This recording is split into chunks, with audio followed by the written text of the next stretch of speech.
Hello students, here is Divya Singh, Assistant Professor, School of Computer Applications in BBD University. So now in lecture 16, we will discuss our topics that are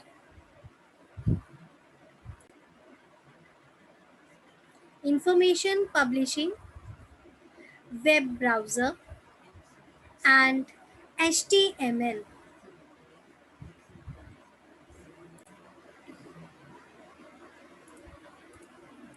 Now see our first topic is information publishing.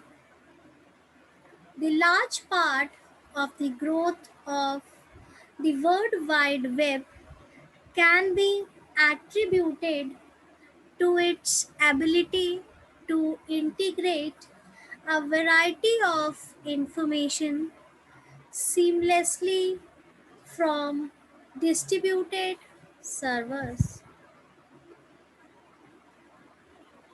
Next, in the process of integration, the web addresses several issues and offers following advantages. Now our first advantage is platform transparency.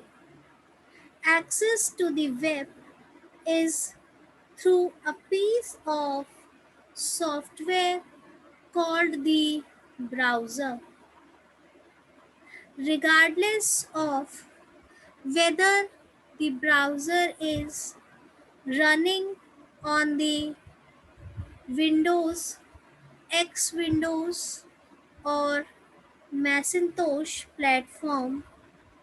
It offers the same interface.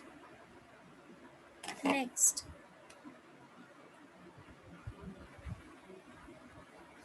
the web is not limited to any single platform or machine. The data residing in a variety of server platforms is available to users through the same look and feel interface. Next. Now, second is distribution transparency. The web is a distributed information system. The information stored at a variety of geographically dispersed server platform is available to the web users on a single interface windows.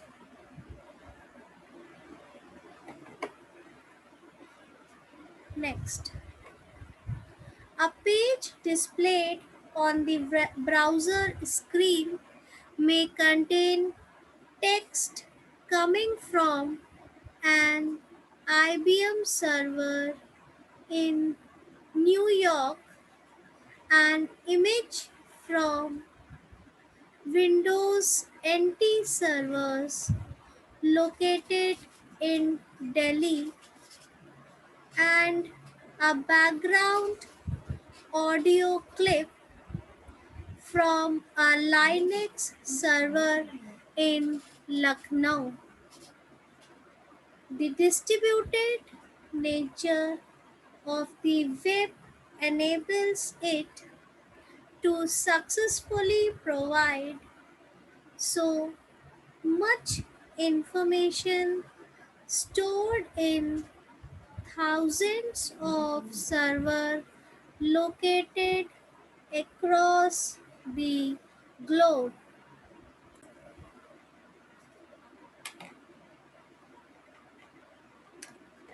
Next.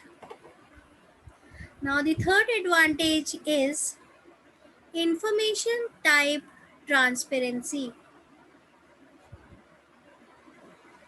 The web offers seamless integration of multiple types of information, content, text, graphics, sound, videos, and various other data formats can be integrated and displayed uniformly through the browser interface.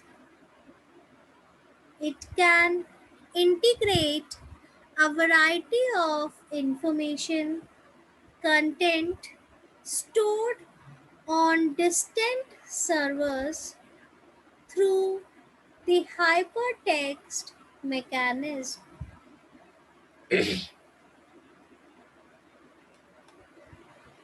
Next, the concept of hypertext really means that instead of sticking to reading text in a linear, rigid structure, the important term can be made rich by adding or linking the explanation to it. Anytime you click on the rich term, the linked explanation shows up.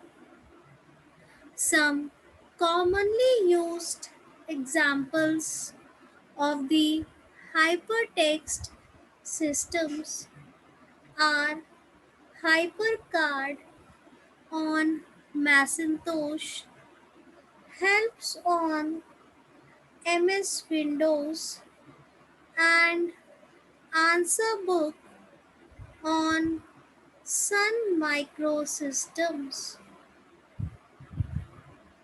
The web not only integrates and handles text but also a variety of media. In a true sense, it is a hypermedia systems.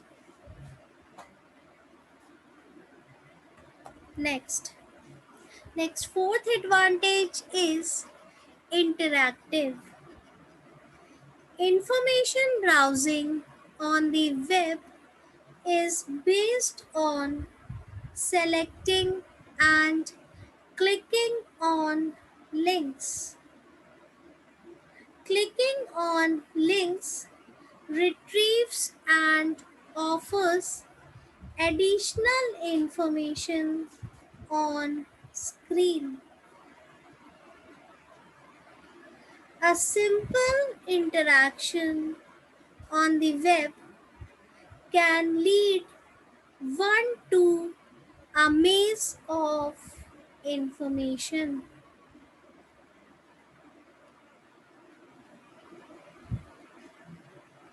Next, in addition to this simple interactivity, the web also support forms with input windows, radio buttons, option list, and checkboxes for submitting the data.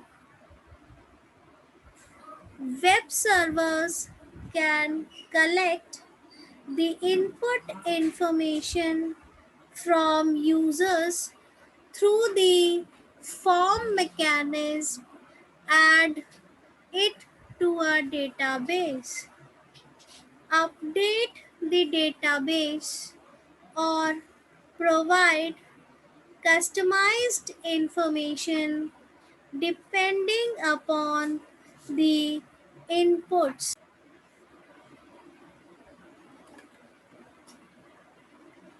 Next, fifth advantage is dynamic. The information retrieved by browser is stored in a site and offered through a web server. At any point of time, if the information is updated at the server side, the latest version is available to anyone browsing it.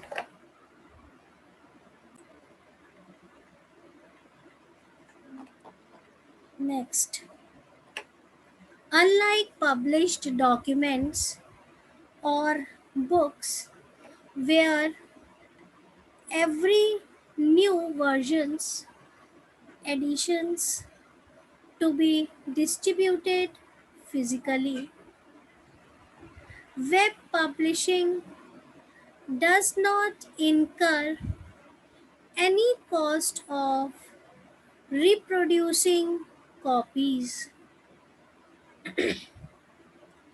Anyone accessing the publication reads the latest version except in the case of cached documents on their browser screen.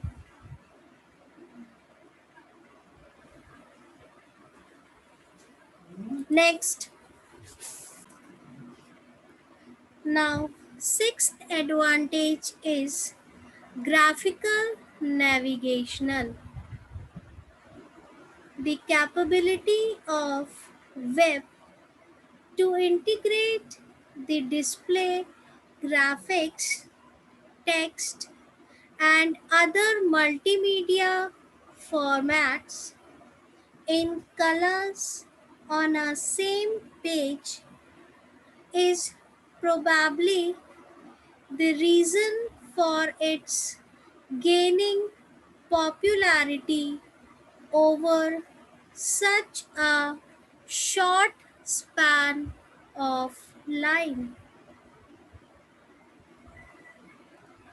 Next, prior to the web, the information on the internet was accessible through command and menu based interface. One could download text or even graphics and then had to invoke appropriate tools to browse the content that two on separate windows on the screen.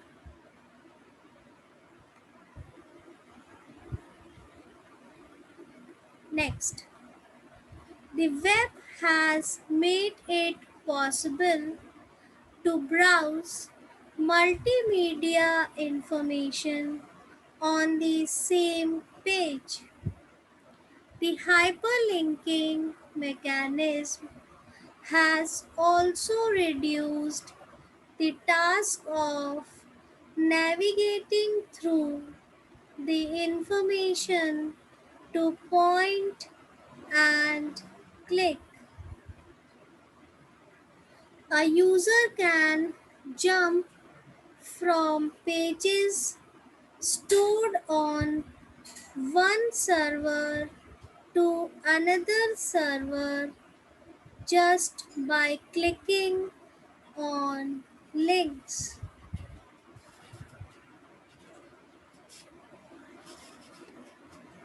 Next, now see what is web browser.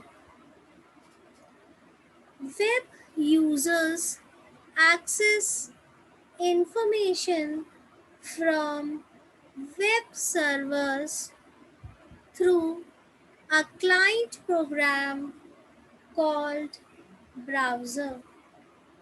Broadly speaking, a browser is responsible for the following tasks: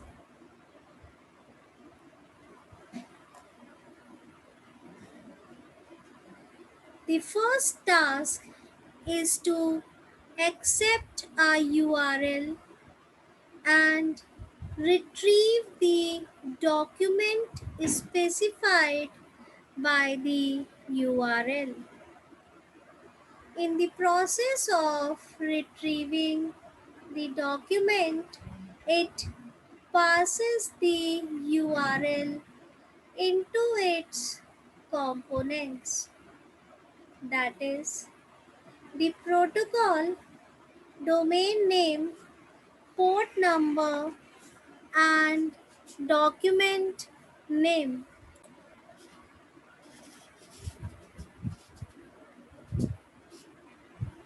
Next,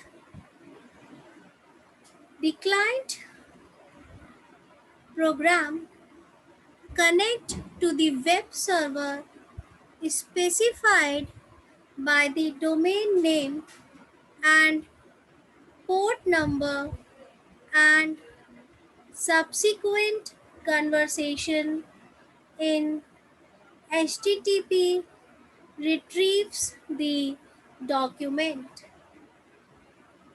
Since browsers are capable of accepting URLs with other protocols such as FTP, they are conversant with other protocols and retrieval mechanism as well.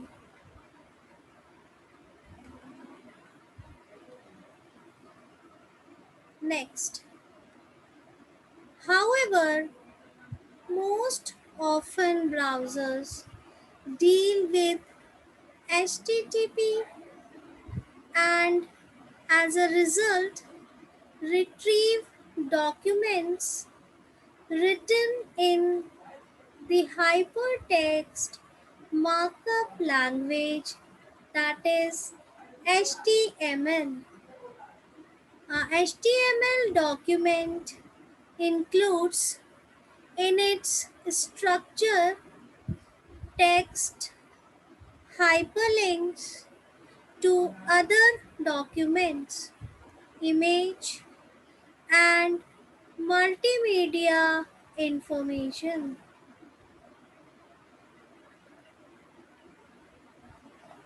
Next, the second task of browser is to interpret a HTML document code, format it accordingly, and finally render the document on the screen.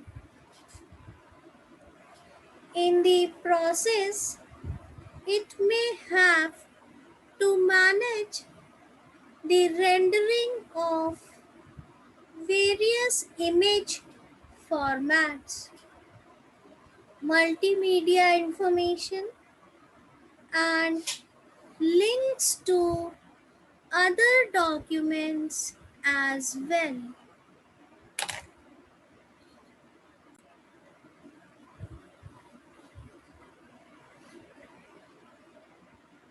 Next,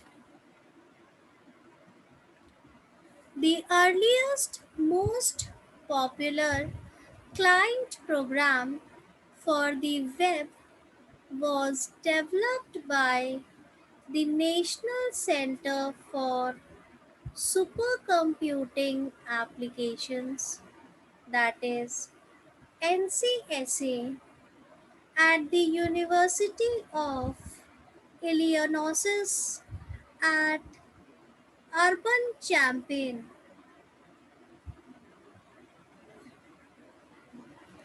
This browser, called Mosaic, offered graphical user interface and displayed the text and graphics in full color on the same page.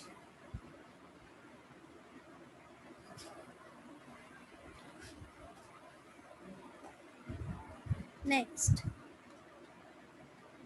Mosaic was made available on Macintosh, MS Windows, and X Windows platforms.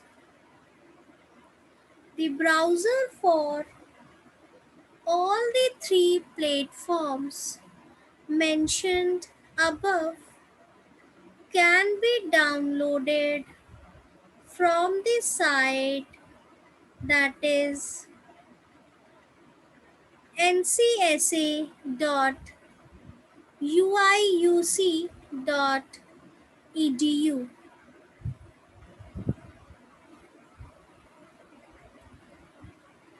Next, the member of the Mosaic development team founded a company called Netscape Communication Corporation. The Netscape browser was made available free of cost for personal use on the above three platforms.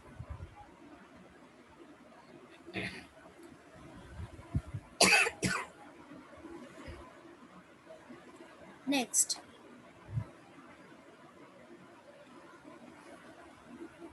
the Netscape browser became the most popular browser within a year of its release.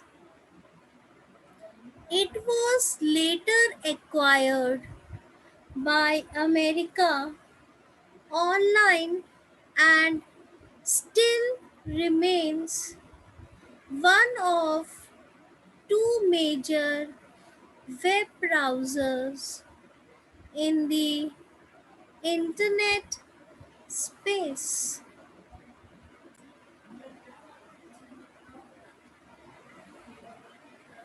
Next, information regarding downloading the Netscape browser can be found at the site http www.netscape.com. It can be downloaded from the site or any of the listed mirror sites closest to your location.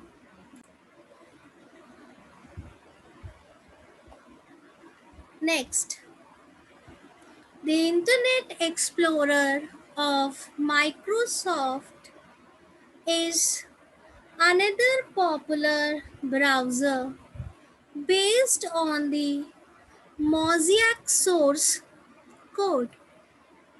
Like its counterpart, Netscape, the Internet Explorer has been defining, creating, and offering up to date features and is available for MS Windows, Macintosh, and Unix environment.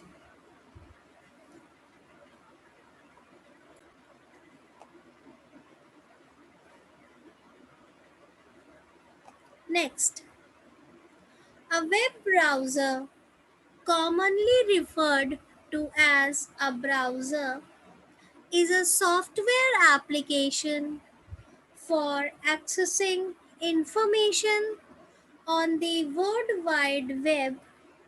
When a user requests a web page from a particular website, the web browser retrieves the necessary content from a web server and then displays the page on the user device.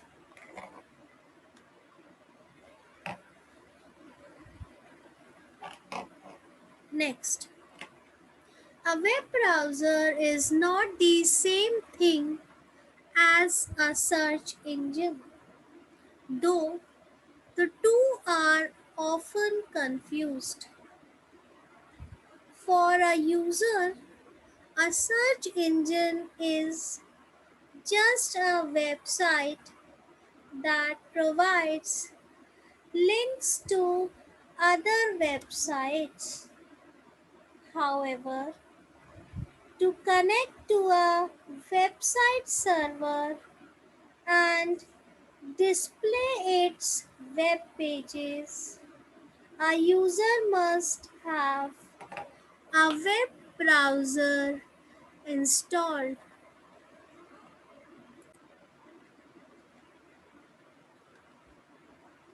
Next, web browsers are used on a range of devices including desktops, laptops, tablets, and smartphones. In 2019, an estimated 4.3 billion people used a browser.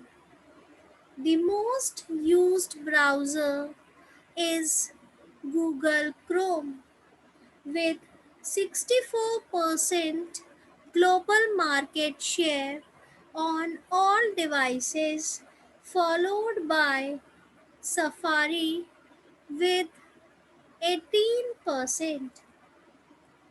Other notable browsers include Firefox and Microsoft Edge.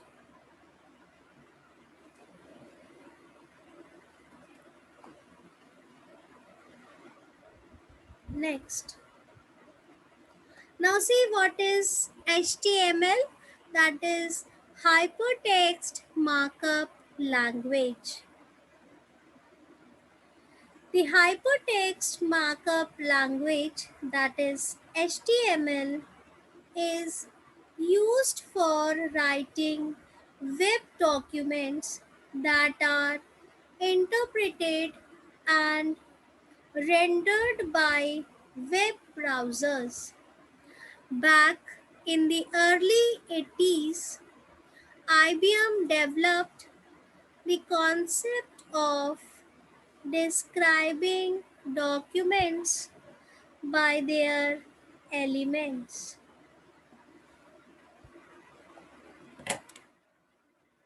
Next, all documents have similar elements such as title, addresses, heading, body text, sections, and paragraphs. The idea was to mark each of these elements and associate attributes with the elements.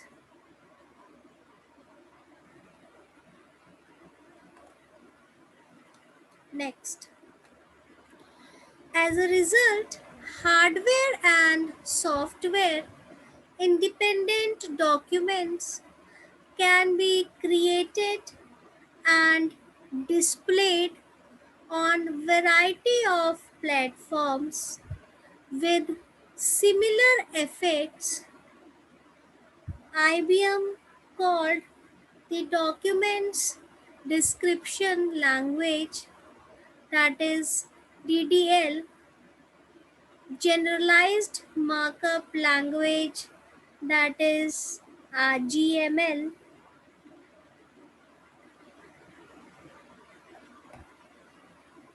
Next,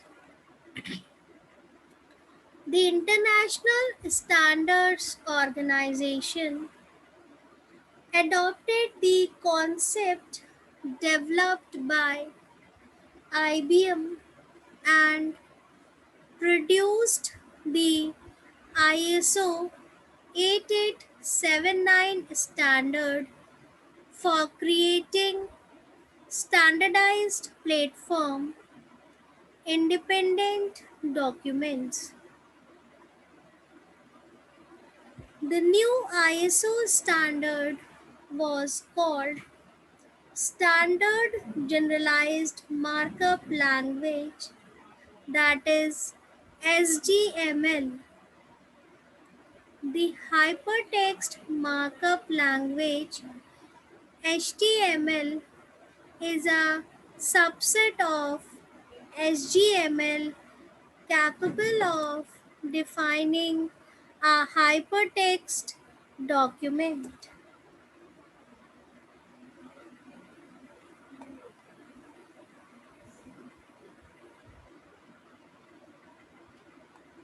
Now see what is HTML. HTML is a computer language devised to allow website creations. These websites can then be viewed by anyone else connected to the internet. It is relatively easy to learn, with the basics being accessible to most people in one sitting and quite powerful in what it allows you to create.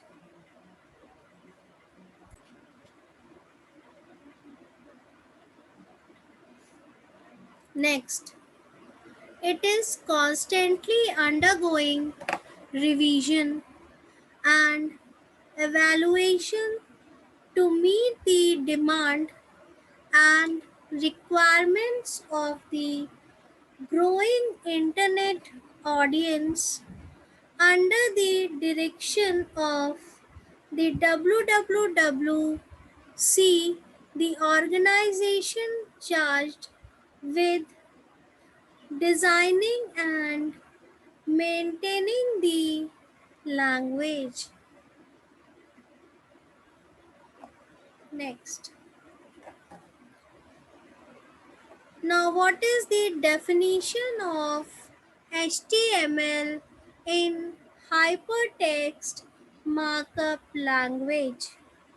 That is, hypertext is the method by which you move around on the web by clicking on special text called hyperlink, which bring you to the next page.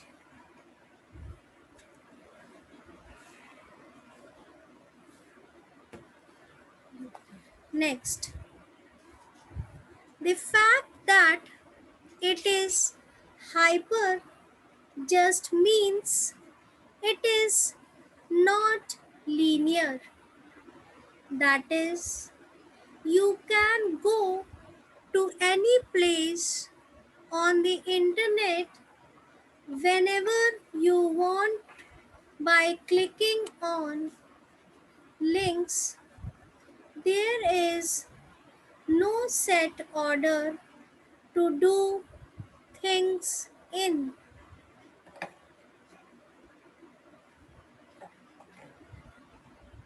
Next, now markup is what HTML tags do to the text inside them.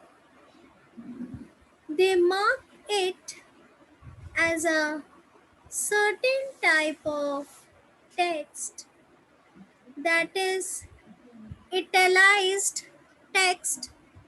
For example, HTML is a language as it has code words and syntax like any other language. Next, now how does it work?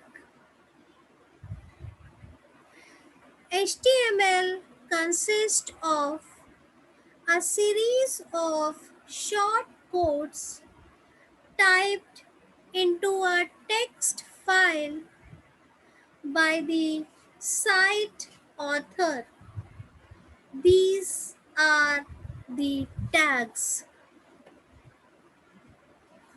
The text is then saved as a HTML file and viewed through a browser like Internet Explorer or Netscape Navigator.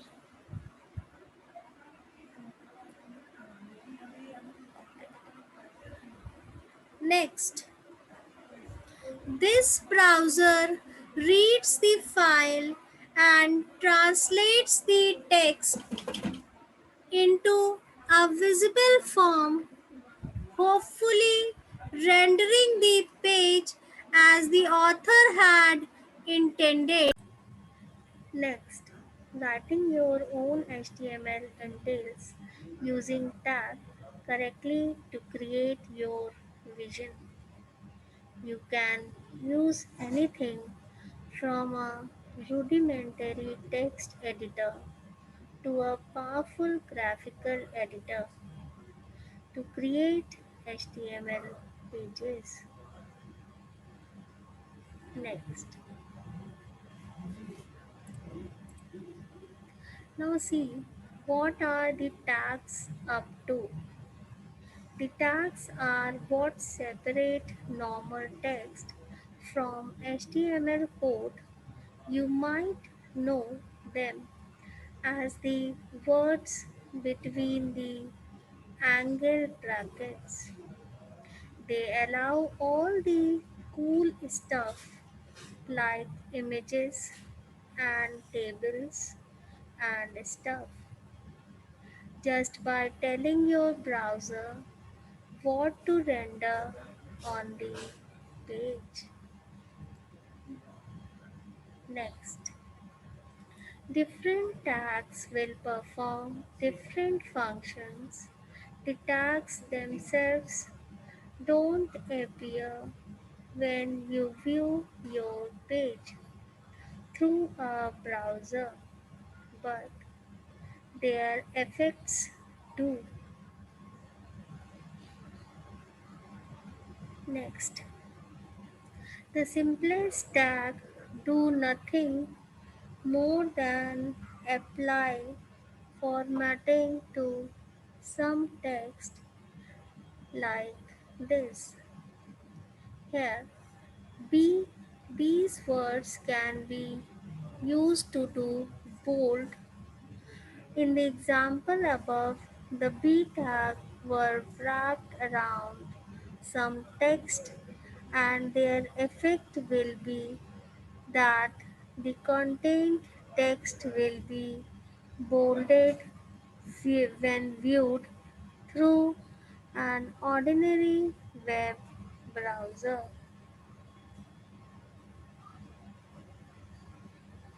Next, if you want to see a list of a loaf tag to see what's ahead of you, look at this tag reference. Learning the tags themselves is dealt with the next section of this website, that is my first D site. Next, in this going to take long when it depends on what you want from it. Knowing HTML will take only a few days of reading and learning the codes for what you want. You can have the basic down in an hour. Once you know the tags, you can create HTML pages. Next, However, using HTML and designing good website is a different story, which is why I try do more than just teach you code. Here at HTML source, I like to add in as much advice as possible too. Good website design is half skill and half talent, I reckon.